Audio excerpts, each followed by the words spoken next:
Ya. Dan terkandung pengertian tidak ada penetapan bacaan surat. Jadi boleh suratnya mau apa saja, ya, yang sudah ada, yang kita hafal, gitu ya, dalam sholat sunnah, karena tidak disebutkan, tidak dicontohkan. Beda dengan sholat sunnah qabla subuh ya, Rasulullah kan biasa membaca al-kafirun dengan al-ikhlas gitu. Ada yang ini. Tapi kalau ini tidak ada contoh, tidak diberi contohnya. Jadi semua ayat Al-Qur'an itu silahkan baca setelah Al-Fatihah. Yang keenam, di dalamnya juga terkandung pengertian bahwa penilaian itu terlihat dengan dimudahkannya suatu urusan dan diberikannya berkah padanya. Dan jika tidak demikian, maka orang yang bersedekah itu akan dipalingkan darinya dan diberikan kemudahan padanya untuk melakukan kebaikan dimanapun kebaikan itu berada. Ya, jadi kebaikan dan keberkahan. Ya kita berharap tadi Allah itu akan mengarahkannya, memilihkannya pada ini. Dan ketika pilihan kita kepada yang kita tuju pada satu urusan, maka itu akan mendapatkan kebaikan, keberkahan, bertambah kebaikannya, ziyaratul khair gitu ya. Bukan justru kalah masalah. Ya. Karena kalau kita pilihkan ya, melakukan sesuatu ini justru banyak masalah-masalah yang kita dapatkan. Ya menghambat dalam kehidupan kita gitu kan ya. Nah, ya dengan harapan inilah tadi keberkahan ya. Lanjut ya ke poin ketujuh. Ya. Nah, ini dadanya yang lapang atau tidak ya. Jadi jika seorang mengerjakan satu istiqoroh, ya, itu hendaklah itu melakukan apa yang tampak olehnya, baik yang ternyata senang atau tidak. Karena bisa jadi ya, tadi kan sesuatu yang kita pilih itu memang berat dulu di awalnya atau tidak ini kan, tapi memang ini harus dipilih, diambil. Wa asa an takrahu syai'an wa huwa khairul lakum, wa asa an tuhibbu syai'an wa huwa syarrul lakum. Wallahu ya'lamu wa ta'lamun. Ya, jadi ketika kita memilihkan menetapkan, udahlah ini ya bisnis atau misalkan kerja atau apa ya bisa jadi berat ya, bukan berarti akan ringan, tapi kita harapkan kita ini kan dengan setelah istikharah itu hal-hal yang berat yang ini tuh adalah merupakan sesuatu yang akan menimbulkan atau memberikan keberkahan kepada kita, kebaikan kepada kita di jangka yang lebih panjang ya. Dan yang terakhir ke-8, sholat doa itu adalah dilaksanakan setelah salam ya. Jadi setelah salam kita membaca doa ya, menetapkan untuk hal pilihan kita itu yang tepat, yang lebih baik. Itulah ya, ke-8 ya poin yang ini kan berkaitan dengan sholat istikharah. Selanjutnya, lanjut. Nah, jadi tadi sudah disinggung ya. Jadi pelaksanaan sholat istikharah itu tidak harus dikhususkan. Jadi pada saat pada hadis itu paliyarka rakaatin min ghairi fardhah.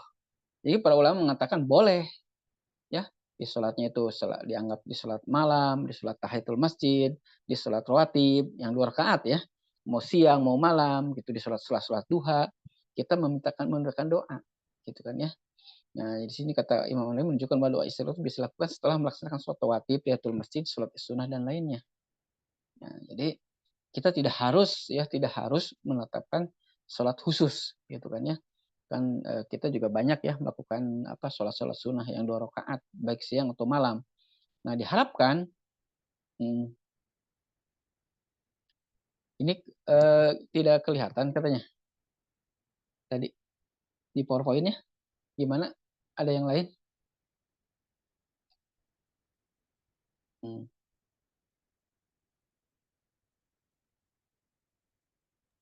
Terlihat kan? Lihat ya? Iya terlihat. Mungkin perlu out dulu kali Bu, masuk lagi Bu.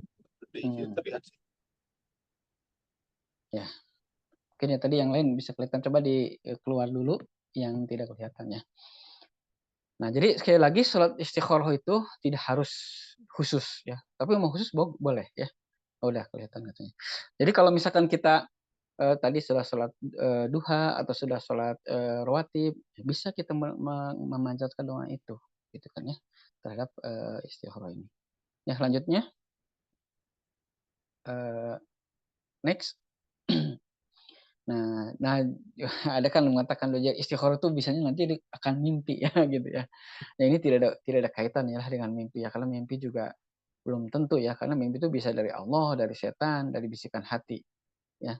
Jadi sekarang ini apa tidak ada, nanti kan kalau udah istikharah itu nanti ada pas tidur malamnya ada ini ya, itu belum tentu ya, karena mimpi itu bisa yang benar dari Allah, bisa juga dari setan, atau memang karena keinginan kita, isikan hati.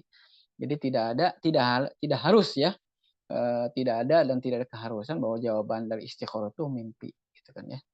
Nah, jadi mimpi ya bisa jadi mungkin berkaitan bisa ya Allah menurunkan ketenangan bisa ya, tapi tidak harus bahwa kalau istikharah kalau tidak mimpi gagal istikharahnya gitu kan ya, enggak ya. Tapi bagaimana intinya bahwa kita setelah memintakan petunjuk kepada Allah, kita menetapkan satu pilihan untuk langkah kita ya.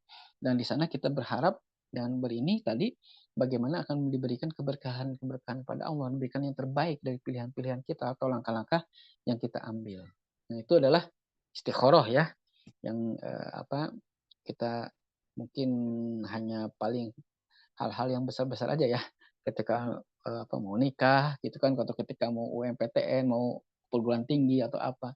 Ya sebetulnya hal-hal yang sehari-hari kita pilihkan juga bisa ya sebagai sunahkan sebagai istikharah, bahwa itu menunjukkan ketidakberdayaan kita, bahwa kita tidak mengetahui hal yang terjadi yang akan datang dan kita menggantungkannya kepada Allah dan memohonkan bahwa pilihan atau langkah kita itu tadi diberkahi oleh Allah, baik itu urusan dunia ataupun urusan akhirat. Tuh, dan kita lanjutkan ke poin yang kedua adalah sholat. Lanjut. Setelah sholat istikharah adalah sholat tasbih. Nah ini. Sholat tasbih adalah sholat sunnah yang diajarkan oleh Rasulullah SAW kepada pamannya ya, Sayyidina Abbas. Ya. Sholat tasbih dilakukan sebanyak 4 rakaat. Sholat tasbih ini adalah sholat yang dalam setiap perpindahan gerakan adanya mengandung pujian tasbih kepada Allah. Nah nanti di sini ada perbedaan pendapat ya sholat tasbih ini. Ada yang melemahkan, ada yang menguatkan. Ya. Hadisnya kita lihat. Ya. Nah ini hadisnya dari Ikrimah. Ya, Ikrimah dari Abdullah bin Abbas ya. Ya Ibnu Abbas anna Rasulullah sallallahu alaihi wasallam qala li Abbasin Ibnu Muthalib ya Abbas ya amahu ya Allah utika Allah amnahuka Allah ahbuka ala af'alu bika asra hisolin idza anta fa'alta zalika ghafarallahu laka zambaka awwalahu wa akhirahu qadimahu wa hadisahu khotoahu wa amdahu sogirahu wa kabirahu sirahu wa alaniyatahu asra hisolin antus solia arba'a raqatain. Nah jadi salatnya 4 rakaat, taqra fi kulli raqatin Fatihah kitab. Ya, jadi baca Fatihah suratan. Faida faragta minal Qur'an minal qira'ah maksudnya qira'ah surat gitu fi awali raqatin wa anta qaimun qulta subhanallah walhamdulillah wala ilaha illallah wallahu akbar khamsa asyara. Jadi setelah membaca surat itu membaca tasbih ya subhanallah walhamdulillah wala ilaha illallah wallahu akbar itu 15 kali. Sumatara ka'u ya fatakuluha wa anta raqiun asron. Nah, itu ruku. Dan setelah di rukunya itu kita baca 10 ya, 10 dari tadi tasbih itu. Sumata ta'u ra'saka minar ruku'i fatakuluha asron. Nah, setelah itu setelah ruku bangkit ke itidal, setelah itidal itu baca 10 juga ya. Summa tahwi sajidan. Kemudian turun untuk sujud fatakuluha wa anta sajidun asron. Nah, ketika selesai sujud itu baca juga 10. Summa tarfa'u ra'saka minas sujudi fatakuluha asrona. Kemudian bangkit dari sujud, yaitu duduk di antara sujud, baca juga 10. Summa tasjudu fatakuluha, kemudian sujud dan baca juga asron, yaitu 10. Summa tarfa'u ra'saka fatakuluha asron, fadalika khamsun. Nah, kemudian bangkit itu bangkit istirahat ya. Jadi baca itu khamsun ya, itu asro 10 juga. Dan itu dalam satu rakaat itu adalah 75. Sehingga di fikuli rakaatin taf'alu zalika fi arba'i rakaatin ya. Jadi istata antus soliah. Jadi di sini kalau 4 rakaat itu 75 kali 4 ya. Jadi 300 tasbihnya. Fa in istata antus soliah fi kulli yaumin, kalau bisa setiap hari ya. Yaumin marotan 1 kali. Faf'al fa in lam taf'al, kalau tidak bisa fa fi kulli jumu'ah. Ya sepekan sekali setiap Jumat ya. Marotan sekali. Fa in lam taf'al fa fi kulli sahrin, sebulan sekali marotan. Fa in lam taf'al fa fi kulli sanah, ya setahun sekali. Fa in lam taf'al fa fi umurika, nah, marotan. Kalau tidak ya seumur hidup sekali ya. Nah, ini hadisnya dari Abu Daud ya dalam sunannya. Nah, itu adalah sholat tasbih ya yang dilakukan dalam memuji Allah ya, dan ini juga dalam artian untuk memintakan ampun ya kepada Allah, dan tadi kan dia akan diampuni dosa-dosa. Lanjut, nanti terjemahannya bisa dibaca. Next. Ya, ini terjemahannya yang tadi ya. Jadi hadisnya dari Ibnu Majah, Ibnu Khuzaimah, ya, diriwayatkan ya tadi Abu Daud ya, ini Ibnu Majah, Ibnu Khuzaimah dan Imam At-Tabrani. Lanjut. Nah, nah yang dibaca tadi subhanallah walhamdulillah wala ilaha illallah wallahu akbar. Jadi ada tasbihnya, ada tahmidnya ya, dan ada tahlil dan al takbir. Sebetulnya kan komplit gitu ya. Jadi sebanyak di sini lanjutkan jadi 15 kali ketika setelah baca surat, terus setelah ruku 10 kali, ya terus itidah 10 kali, ketika sujud 10 kali, dan ketika duduk dan sujud 10 kali, dan ketika duduk istirahat 10 kali. Ya. Lanjut. Nah, di sini ada perbedaan ulama ya. Jadi memang ada mengatakan ya, kalau kita dibaca di salah sholat ya, Dewan Hizbah Persis kan dianggapnya dhaif gitu ya. Tidak ada ini termasuk sholatnya bid'ah gitu ya. Jadi dalam kitab fikih Sunnah Syekh Sabi mengatakan ini Al-Hafiz Ibnu Hajar, hadis ini diriwayatkan dari berbagai jalan juga, dan banyak sahabat yang terbaik yang ada dalam hadis ini. Ya, hadis Ikrimah ini. Hadis ini dianggap oleh sebagian jamaah ahli hadis, antaranya Al-Hafiz Ibnu Abu Bakar Al-Azri, Syekh kita ya, jadi guru beliau, Abu Muhammad Abdurrahman Al-Misri di Mesir ya, Syekh kita Al-Hafiz Abdul Hasan Al-Maqdisi rahimahullah, Ibnu Mubarak ya, Ibnu Mubarak tabi'in. Salat tasbih itu dianjurkan sekali ya. Sunat untuk diulangi setiap waktu dan jangan diabaikan. Ini para ulama yang memberikan pendapat bahwa hadisnya bisa dipakai. Ini menjadikan sesuai syariat. Sedangkan ulama hadis ada juga yang melemahkan ya. Di sini yang pertama adalah Imam At-Tirmizi, hadisnya hadis tasbih, surat tasbih itu banyak diriwayatkannya, tidak satu, tapi tidak satu pun yang sahih. Karena menurut ini yang sahih ya, ataupun minimal hasan, itu bisa diamalkan. Abu Bakar Ibnu Al-Arawi berkata hadis salat tasbih tidak ada satupun yang sahih, juga hasan. Ibnu Zaid sangat keras melainnya, ia menyatakan hadisnya maudhu. Imam An-Nawawi berkata hadis dhaif, memandang baik salat tersebut perlu diteliti sebab padanya ada perubahan bentuk salat dari yang ma'ruf. Hadis dhaif, maka selanjutnya salat tersebut tidak dikerjakan. Ini dua pendapat ya dari para ulama. Ya silahkan ya, kalau mau mendapat pendapat yang ini. Ya kalau saya sendiri sebetulnya mengikuti pendapat yang di atas ya, yang dari Said Sabik ya. Enggak, lanjut. Itu adalah tadi sholat tasbih. Jadi ada yang mendhaifkan, karena kan hadisnya banyak gitu sebetulnya, tidak hanya satu. Nah, walaupun tadi mengatakan oh semuanya ada cacatnya. Yang ketiga adalah sholat hajat. Nah, sholat hajat adalah sholat sunat dilakukan, dan itu secara khusus ketika seorang mempunyai hajat, kebutuhan, keinginan yang ingin dipenuhi. Nah, jadi doa kan inti sholat itu doa ya, kan kita tidak berdoa tuh bisa ya, biasa ya setelah sholat atau pada waktu ingin mendapatkan sesuatu yang kita inginkan ya, ingin dapat ketika kita menginginkan rezeki yang berkah, istri yang soleh, anak yang soleh, ketika kita akan inginkan mungkin sesuatu ya, ketika kuliah perguruan tinggi, atau ingin punya kitab tertentu gitu kan ya, ingin usaha yang apa, nah itu kan hajat-hajat yang diinginkan. Itu boleh saja kita berdoa setiap waktu, setiap saat, atau setelah sholat. Tapi ada juga di sini adalah syariat sholat hajat ya, sholat yang disyariatkan khusus untuk memintakan keinginan. Ya. Jadi di sini adalah dalilnya. Lanjut. Nah, jadi dalilnya adalah dari riwayat Imam Ahmad ya. Dapat besarnya dia di sini adalah Abu Darda.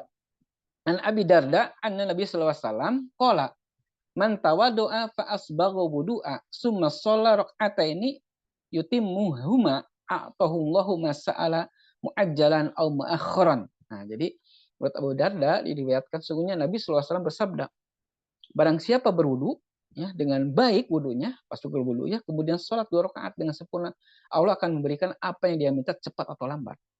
Ya. Jadi cepat atau lambat ya. Jadi ya, bisa dicepatkan di dunia, bisa juga nanti di akhirat. Sebetulnya kan tidak ada yang rugi dari doa itu. Ya. Dan inilah ketika kita menginginkan sesuatu, maka doa tidak hanya doa dalam setelah sholat ya, tapi melakukan doa 2 rakaat. Namun hadis tersebut terdapat sanadnya yang dhaif menurut Su'aib al-Arnaud ya. Karena setelah diteliti ternyata hadis tersebut terputus sanadnya pada tingkat tabi'at kalangan tua. ini ada perbedaan pendapat berkaitan dengan hadis ini, gitu ya. Nah, kalau menurut ini kan dalam fikih sunnah itu dikatakan hadisnya sanadnya sahih. Nah, ini terjadi perbedaan pendapat. Lanjut. Ya. Kedua, nah ada hadis lagi. Nah, di At-Tirmizi ya. Tadi di Imam Ahmad ya.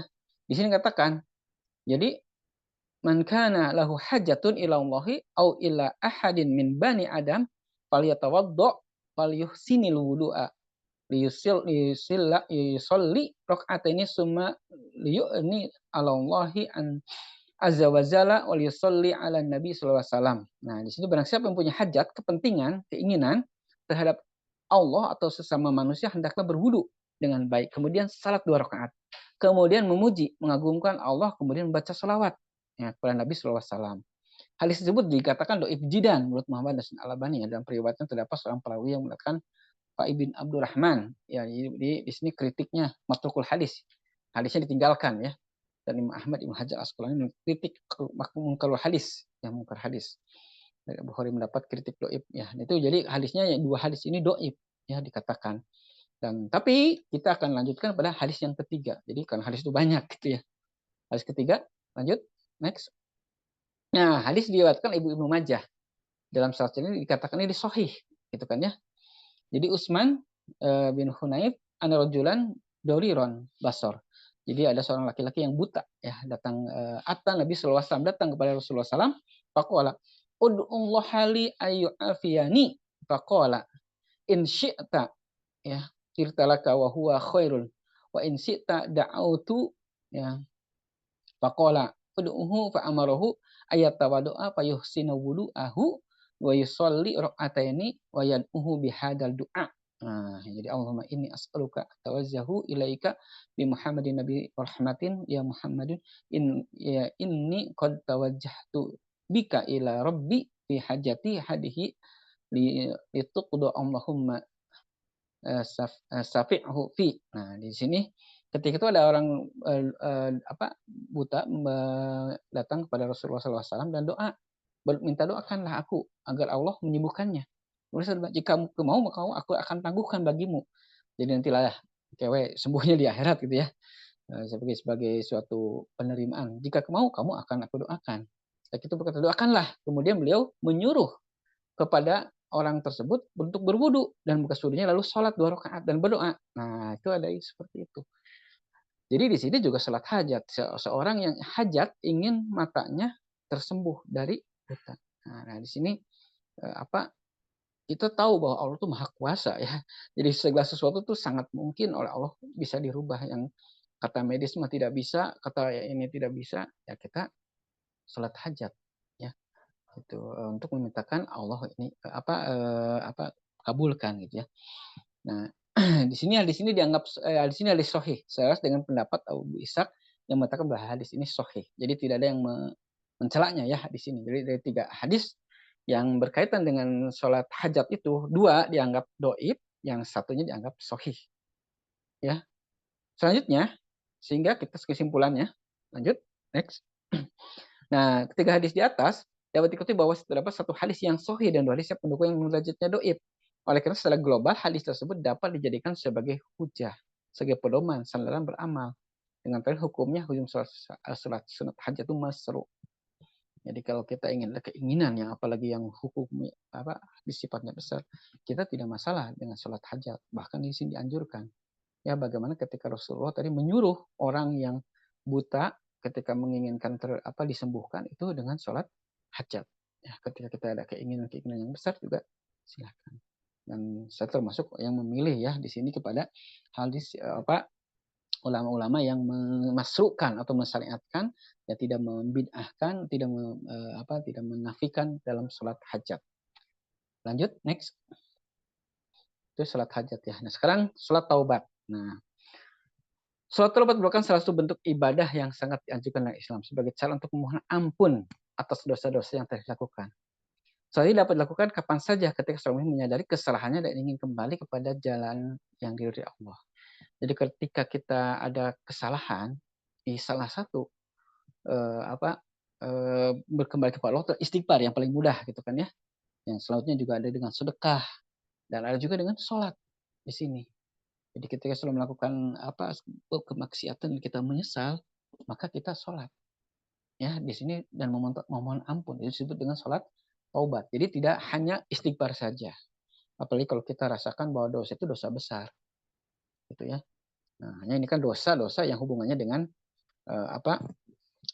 Allah, maka itu kan cukup dengan sholat ini dengan minta ampun. Tapi kalau hubungannya dengan orang, maka tidak hanya cukup dengan taubat kepada Allah dengan sholat seperti taubat, tapi juga perlu diislahkan kepada orangnya.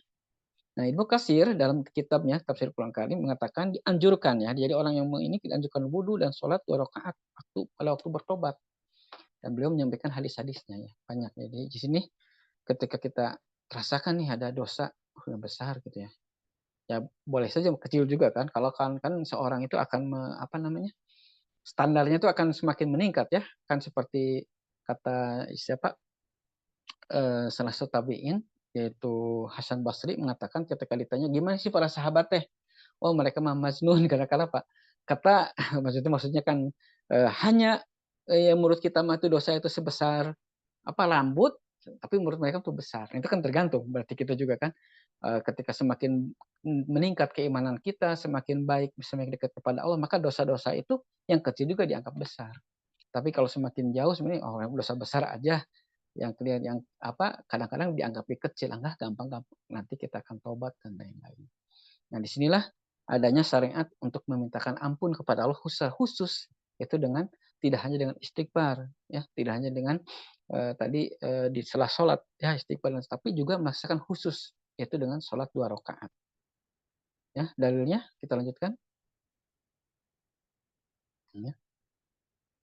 Next. Nah, ini dalilnya dari Ali radhiyallahu anhu ya. Jadi di sini dari Abu Bakar radhiyallahu anhu ya. Ali dari Abu Bakar. Jadi qala sami'tu Rasulullah sallam yaqulu ma min rajulin yundibu dan ya summa yaqumu fa yatatahharu summa yusalli summa yastaghfirullah illa ghafarallahu lahu. Jadi tidak seorang pun yang melakukan dosa lalu dia berdiri kemudian bersuci wudu ya dan menunaikan sholat setelah itu memohon ampun kepadanya kecuali Allah pasti akan mengampuninya. Ya, itu beliau tuh membaca ayat ya dari fastaghfiru lidzunubihim wa ma yaghfiru dzunuba illallah wa lam yusiru ala ma fa'alu wa hum ya'lamun. Ini ciri-ciri orang yang bertakwa ya. Jadi bagaimana ketika kita melakukan kesalahan ya apalagi yang besar maka sholat taubatlah. Itu menjadi salah satu yang lebih khusus. Tidak cukup dengan istighfar. Nah, tapi tadi sudah saya tegaskan kembali kalau dosanya hubungan dengan manusia nggak sudah nyakiti orang, sudah mukul orang, udah salah tobat aja nggak gitu ya. Tapi tetap itu harus diselesaikan ya. Dalam kitab Riyadhus Shalihin juga hubungan taubat ya itu kalau hubungan manusia harus diislahkan. Itu paling sulit ya. Kalau kita ada hubungan dosa dengan manusia karena harus ada pengislahan dulu. Kalau dengan Allah mah langsung aja kepada Allah minta ampun. Kalau kepada orang belum tentu orang itu kadang-kadang memaafkan, dia masih kesal atau masih ngambek dan lain-lain, tidak menerima gitu kan ya. Nah, ya di sini sekali lagi ada salah satu syariatnya adalah sholat taubah. Next. Ya. Ini hadisnya sama ya, ada hadis lain dari riwayat Abu Daud yang juga disahihkan ya maknanya ya. Lanjut. Nah, sujud tilawah. Nah, ini sujud tilawah sujud yang dilakukan oleh seorang muslim pada waktu membaca atau mendengar bacaan ayat as-sajdah yang dilakukan baik dalam keadaan sedang melaksanakan sholat ataupun di luar sholat. Nah, jadi ini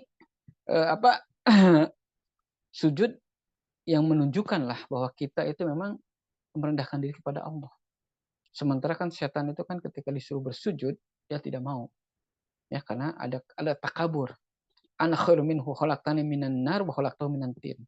Sementara dengan sujud ini maka kita merendahkan diri kepada Allah. Gitu kan ya. Ya. Lanjut. Ini dari hadisnya. Ya dari Abu Hurairah.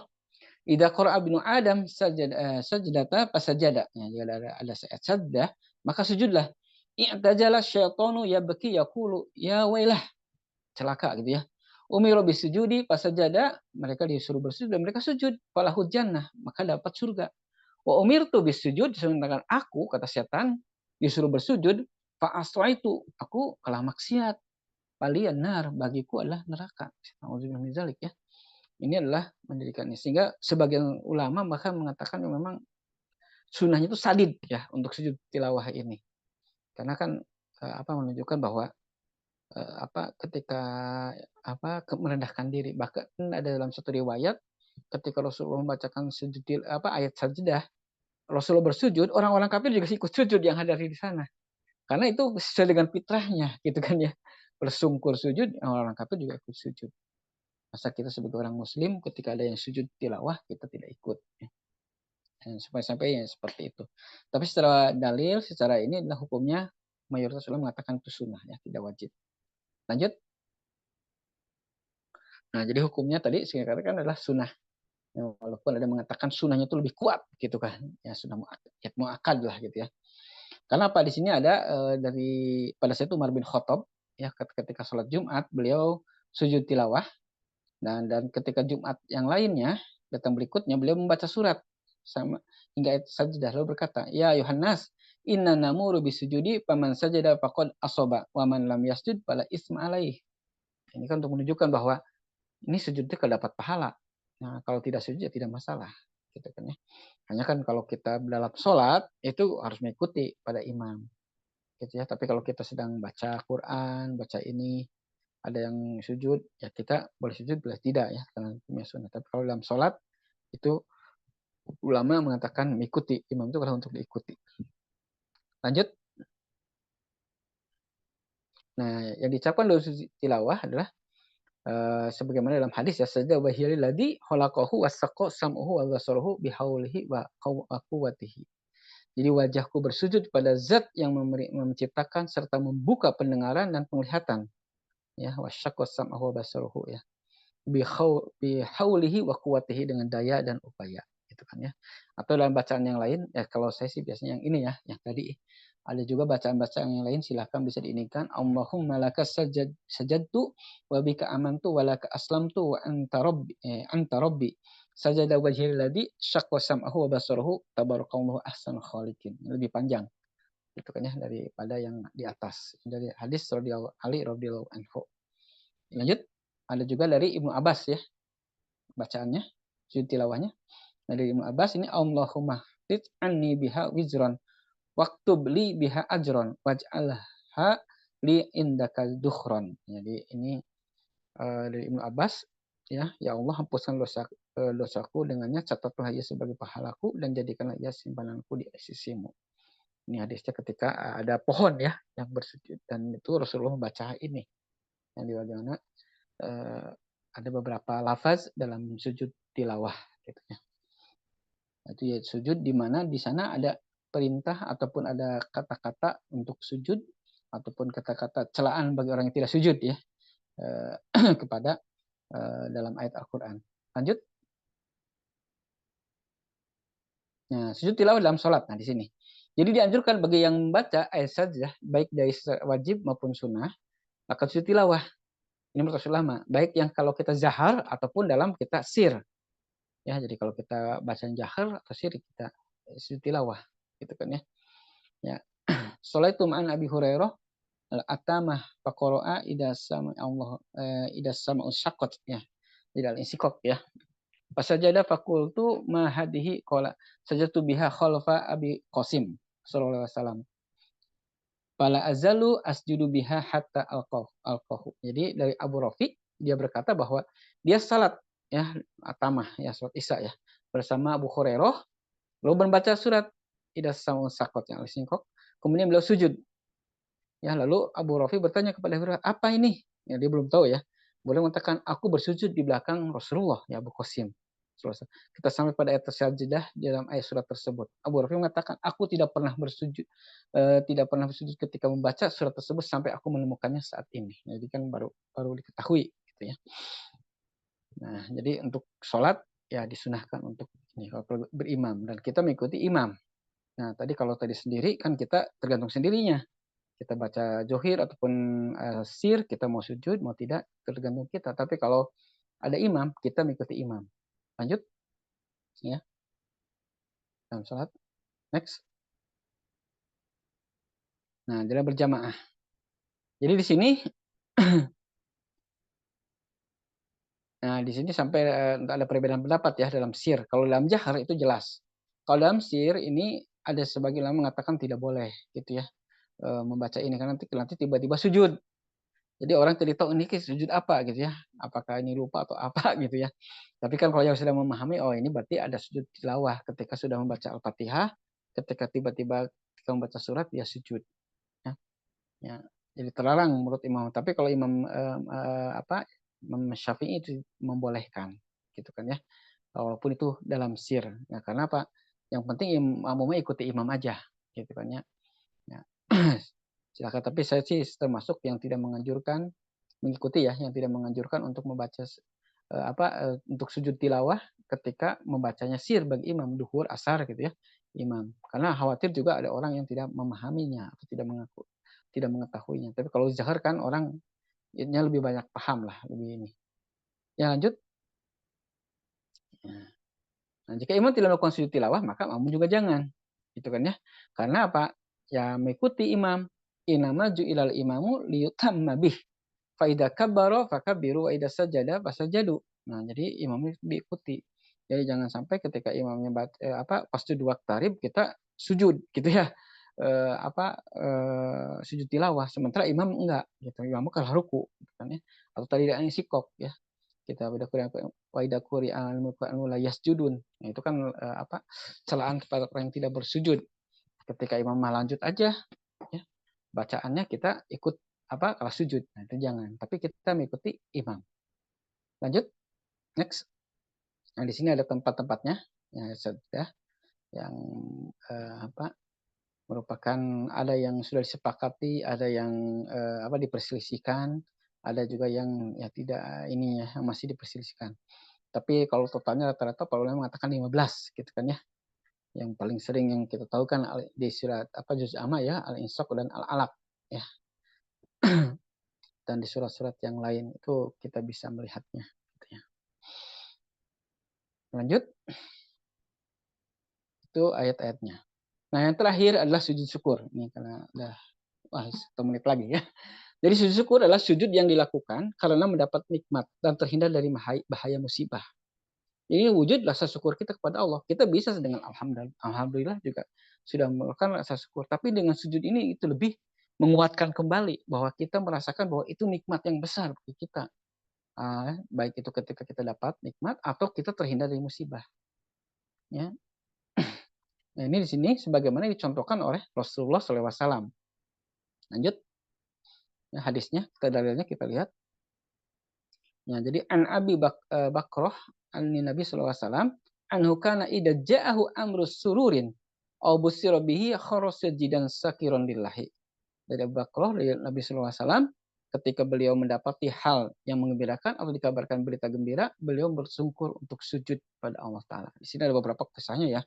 Mendengarnya Islamnya Hamzah dan lain-lain, itu Rasulullah bersujud. Ya, tersungkur sujud pada Allah taala. Nah, di sini ada perbedaan pendapat sujud syukur ini. Apakah karena hadisnya kan hanya menyebutkan Rasulullah sujud saja, bersyukur kepada Allah. Apakah sujud syukur itu harus dikiaskan dengan sholat atau tidak? Ya, kita lihat perbedaan pendapatnya. Lanjut, next. Nah, jadi di sini tidak ditemukan tuntunan tentang sujud syukur itu kecuali sebagaimana diterangkan hadis saya di atas. Karena itu para ulama beda pendapat tentang kaifiatnya sujud syukur itu. Sebagian ulama mengiaskannya kepada sholat biasa dengan arti sebelum sujud itu harus wudhu dulu dan takbir. Begitu juga menghadap kiblat dan ada salam. Jadi wudhu, Allahu Akbar, sujud, terus Allahu Akbar dan salam. Itu. Sedangkan pendapat yang menyatakan bahwa sujud syukur itu dilakukan tanpa wudhu, tidak perlu menghadap kiblat dan di seberang tempat dilakukan sekali saja tanpa takbir dan salam. Saya lakukan di luar sholat. Pendapat terakhir ini diberdasarkan pemahaman terhadap zohir hadis tersebut. Karena langsung Rasulullah tersujud, gitu kan ya. Nah, di sana menunjukkan rasa syukur. Jadi tidak ada ininya. Nah, Imam As-Sokani mengatakan, ya ini benar-benar mentarjih ya, salah satu imam mentarjih. Dalam sujud itu tentunya menentukan pendapat yang lebih kuat menurut beliau. Dalam sujud syukur tidak terdapat sebuah hadis pun yang menjelaskan bahwa untuk melakukannya perlu disyaratkan untuk berwudu. Karena ketika Rasulullah dapat kabar itu langsung sujud.